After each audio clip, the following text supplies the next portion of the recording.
ನಮಸ್ಕಾರ. ವಿದ್ಯುತ್ ವಾಣಿ ಯೂಟ್ಯೂಬ್ ಚಾನಲ್ಗೆ ಸ್ವಾಗತ. ನಾನು ಡೈನಾ ಕೂರ್ಗ್.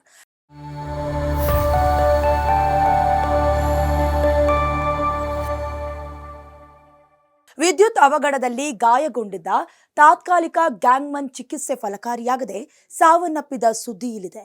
ಚನ್ನಪಟ್ಟಣದ ಸಿಪಿ ಯೋಗೀಶ್ವರ್ ವಿಧಾನಸಭಾ ಕ್ಷೇತ್ರ ವ್ಯಾಪ್ತಿಯ ಬೆಂಗಳೂರು ವಿದ್ಯುತ್ ಸರಬರಾಜು ಕಂಪನಿ ರಾಮನಗರ ವಿಭಾಗದ ಕೋಡಂಬಳ್ಳಿ ಉಪವಿಭಾಗ ಕೊಡ್ಲೂರು ಶಾಖೆ ವ್ಯಾಪ್ತಿಯಲ್ಲಿ ಮೇ 28ನೇ ತಾರೀಕಿನಲ್ಲಿ ನಡೆದ ವಿದ್ಯುತ್ ಅವಘಡದಲ್ಲಿ ಗಾಯಗೊಂಡಿದ್ದ ತಾತ್ಕಾಲಿಕ ಗ್ಯಾಂಗ್ಮನ್ ಸತ್ಯನಾರಾಯಣ ಅವರು ಚಿಕಿತ್ಸೆ ಫಲಕಾರಿಯಾಗದೆ ಜೂನ್ 6ರಂದು ಕೊನೆ ಉಸಿರೆಳೆದಿದ್ದಾರೆ.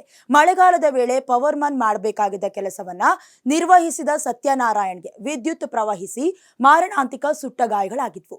ವಿದ್ಯುತ್ ಕೆಲಸ ನಿರ್ವಹಿಸುವವರಿಗೆ ಸೇಫ್ಟಿ ಅರ್ತ್ ರಾಡ್, ಶೂ, ಕೈಗವಚ ಮೊದಲಾದವುಗಳನ್ನ ವಿದ್ಯುತ್ ಇಲಾಖೆ ನೀಡಿರುತ್ತೆ. ಆದರೆ ಕೆಲವರ ಬೇಜವಾಬ್ದಾರಿತನದಿಂದ ಒಬ್ಬ ಅಮಾಯಕ ಹಂಗಾಮಿ ಗ್ಯಾಂಗ್ಮನ್ ಬಲಿಯಾಗಿದ್ದು ಇಲಾಖೆಯ ಸಿಬ್ಬಂದಿಯಲ್ಲಿ ಆಕ್ರೋಶ ಮೂಡಿಸಿದೆ. ಪ್ರಾಮಾಣಿಕ ಗ್ಯಾಂಗ್ಮನ್ ವಿದ್ಯುತ್ ಇಲಾಖೆಗೆ ಸಲ್ಲಿಸಿದ ಸೇವೆಯನ್ನ ವಿದ್ಯುತ್ ವಾಣಿ ಮತ್ತು ಅಶ್ವವೇಗ ನ್ಯೂಸ್ ವತಿಯಿಂದ ಅಂತಿಮ ನಮನ ಸಲ್ಲಿಸುತ್ತಿದ್ದೀವಿ.